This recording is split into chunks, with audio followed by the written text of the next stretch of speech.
Hi, this is my final project on power.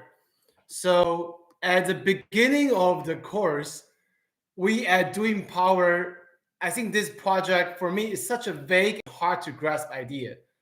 Two things really come up to my mind. First thing is, as a CEO, why do I need more power? The second thing is, power is to get stuff done, is to get to move to other tasks.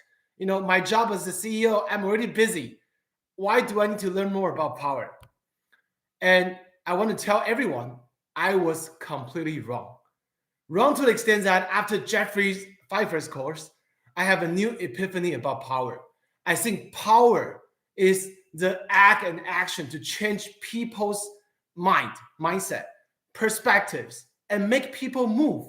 And those doesn't require you to be a CEO. It's about the cause, promoting business as a force of goods, and being an honorable merchant is in this quest of learning power and doing power. I get it from the course. The next critical step is to understand how can I lay out these narratives, right? Business as a force of goods, being an honorable merchant. But what exactly do I have to do to make this become in fruition? The first step I did is to build a stronger personal and professional network out with my colleagues and outside of my networks, to develop a network of colleagues who will be my allies and supporters for the projects that I'll be working on. And also identify the people or potential people who want to build a stronger relationship with, and having like a lunch break and coffee time to meet them. I also participated in my EMBA cheerleading squad and softball team to gather supporters to see whom will be interested in learning about business as a force of goods. And I think in retrospect, this was more of a self-awareness stage. I was able to gather meeting and talking to people and learn a lot from each one of them. And the second step is to develop a larger network outside of my organizations. As a CEO, you are able to commend the dedication and workload of your company. But what do I really stand for outside of my organizations? This is a critical question since it was never been challenged to my mindset before. I recall what my CF, Richard, was teaching me in a coaching session. Richard, you're a CEO, so what? Right? There are millions or even billions of CEO, maybe, I don't know, out there. And what really makes you different and stands out? Therefore, this really shifts my perspective. I have set up an active strategy and goal to develop a larger network to increase my professional gravitas on LinkedIn. First, by setting the goal of increasing 20% in terms of followers and engagement rates. And next, by writing 2 to 3 posts every 2 or 3 weeks. And also interact with industry-specific people on different kind of online forums. And reaching out to existing contacts to know who I can have a specific exposure to myself to different key topics. So I was able to make myself become the LinkedIn top voice in decision making, and also by interacting with people who I want to grow and learn together, such as Stanford Lead or YPO. And in this process, I can see myself evolve to become more keen to what I want to see myself as a leader, industry leader, a key voice, top opinions on sustainability. The motto, ESG is everything, start to become a key drivers for me to advance in such arena. Okay, so now I have come up with my personal narratives is to becoming an industry expert in ESG and sustainability, and also transforming the existing business to become business as a force of good. So one thing is to become experts in ESG on circularity, impact-driven leaders, and to broadcast this eco-friendly packaging around the society. Second is to have allies and supporters will be in the media, young generation CEOs, and also government officials or industry leaders, and even financial institutions to support our cause to have a better packaging strategy on planet Earth. What I did was 2 initiatives to accomplish my goal.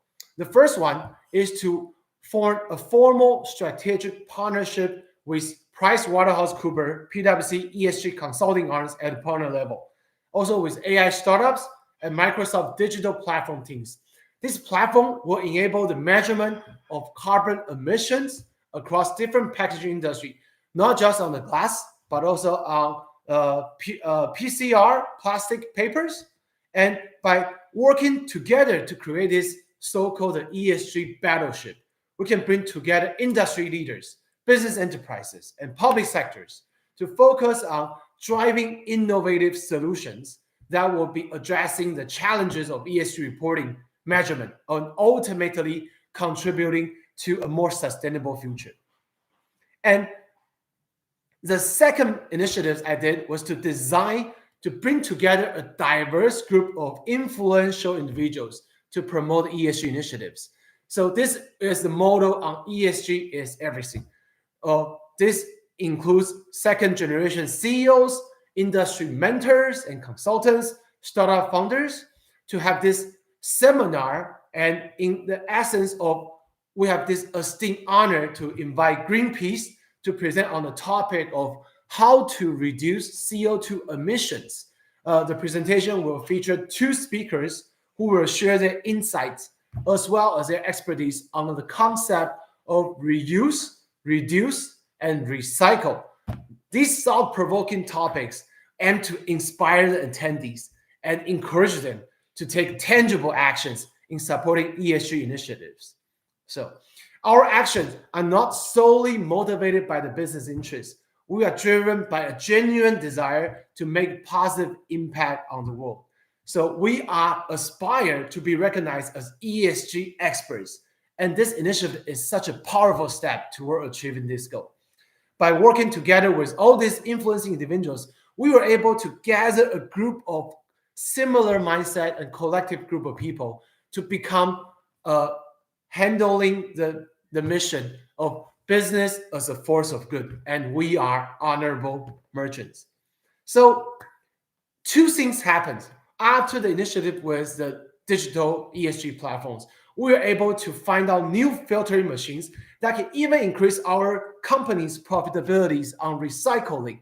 And we are able to end at providing 100% recycled glass by the end of 2030. And this is an extraordinary concept. By doing the ESG initiatives, we're able to increase the long-term competitiveness and profitability of the firm. This was not original. It was not original goal, but this is indeed one of the disruption in the industry. And on the second initiatives, we are able to get media and public attentions that a group of new CEOs or second generation CEOs who cares about sustainability and who want to business as a force of good, acting as honorable merchants, reflects back to my own personal narratives and to this broader sense, including a group of people. So we share a common cause together. And this is so impactful, such that it's not about my firm or myself to build power, but it's about a group of similar mindset people to get a gratitude certificate by Greenpeace and to opening up to different kind of collaboration opportunities with social impact group in the future. Throughout this course, I have experienced tremendous and profound transformation in my understanding of power. Initially, I am more just a business-oriented CEO to think power is just about driving profitability and driving the top-line revenues. But through engaging with my CF Gritcha and also participating in the course forums, my perspective has shifted significantly. I think the power of learning, the power of trying to drive goods in the society is what sets you apart to become an influencer, a key opinion leader, a top voice in the business community, in the industry leaders such as PwC, Microsoft, or Greenpeace, and also among my peer groups of CEOs and interaction with other critical stakeholders. It is important in conclusion to understand power is not something that is bestowed upon individuals solely because your position and title. Power is built gradually and continuously throughout learning, growth, and the ability to drive positive change in the society. True power lies in influencing others, mobilizing them for a cause, and earning their trust to follow your lead. This course has changed me tremendously I would solely recommend this course for anyone with the practical tools on cultivating power effectively. I have gained a deeper understanding of the power dynamics and at play in ways of my presentation to have this ambience or gravitas in different contexts, and have developed strategies to navigate these dynamics with intention, good intention, and purposes. So, in conclusion, in the end, I want to thank Professor Jeffrey Pfeffer and also my CF Richard to come up with this wonderful content for me to learn, not just to stop at CEO level, but start to grow more power to become an influence voice and an active driver for business as a force of good in Taiwan to make Taiwan a greener island. Thank you.